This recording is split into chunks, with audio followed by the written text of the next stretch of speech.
لاحظتوا المدرب ديالهم اللي اولا بداها في الندوه الصحفيه بالاساءه للمغرب وقال بانه تظاهرات اخرى كانت افضل من هذا هذا، وهو عارف راسو بانه تيكذب وانه تيمثل واحد لاجوندا ديال مجموعه من الحاقودين.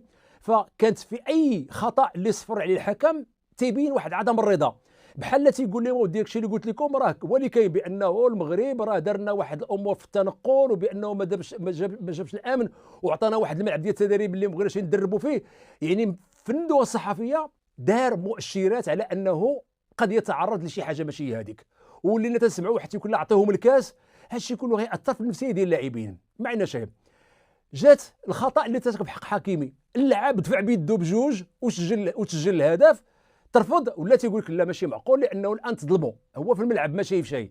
ولكن الاعاده تتبين بانه الحكم قبل ما تضرب الكره بالراس مع الدفعه مع التصفيره انتهى هذه القضيه. هذه تجي ضربه جزاء، ضربه جزاء الناس اللي في الملعب ما شايفين والو، وحتى حنا اللي كنا نتشاهدوا شفنا بانه دياز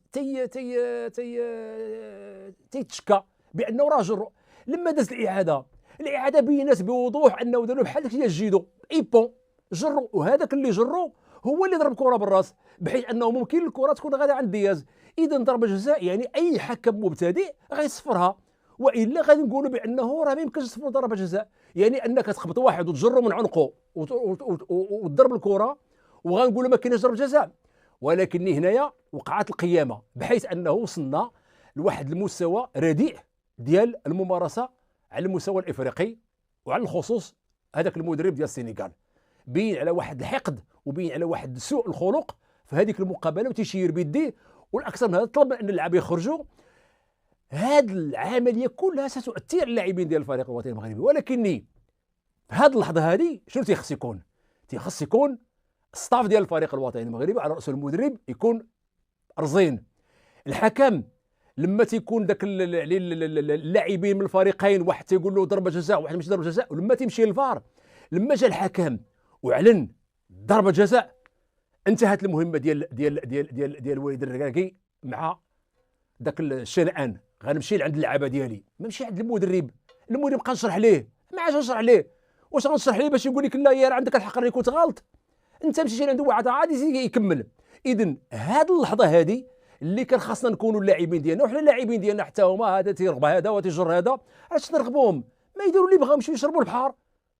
يعني الحكم صفنا ضربه جزاء، والصوره اللي كاينه في القنوات غتبين منها ضربه جزاء. خلينا من الناس اللي في الملعب، الناس اللي في الملعب عارفين والو، ولكن الصوره في العالم باسره غادي تكون ضربه جزاء. اذا لاش انا غنمشي عند اللاعبين ونخلي اللاعبين ديالي ولما تجي ضربه جزاء نخليهم وحتى هذا مسينا دافع هذا جر هذا. هذيك هي اللحظه اللي غتخلي قبط اللعابه ديالك وتقول لهم ودي شوف ضربه جزاء عندنا دابا تهدئوا، راه ضربه جزاء صحيحه 100%. حيت اللعابه براسهم بعد ما تيسمعوا هذه مده بانه تيقراو من الصحافه الفرنسيه، واحد الفرنسي حتى هو دخل من هاد الناس اللي هما الحقودين قال لهم بيعطيهم الكاس قبل ما يلعبوه. اذا اللعابه غيبقى يقول لك من الحكم صفرنا ضربه ماشي هذيك، حيت اللي عارف الحقيقه هو دياز وجوج ديال اللعابه، اما الاخرين ما يردوش البال لان الكره كره عاليه. وحتى حنا اللي كنا تنلعبوا اللي كنا تنتفرجوا ما غتبين لنا شي في اول وهله، ولكن في الاعاده غتبان بانها ضربه جزاء. هذيك اللحظه ديال الشنآن وديال هادشي هذا اللعابه تيخرجوا، وهذاك اللي غيدير في ضربه جزاء تيولي تيجي وتيفكر واش ضربه جزاء ولا ماشي ضربه جزاء. يعني بحال بغيت تقول فقدنا التركيز.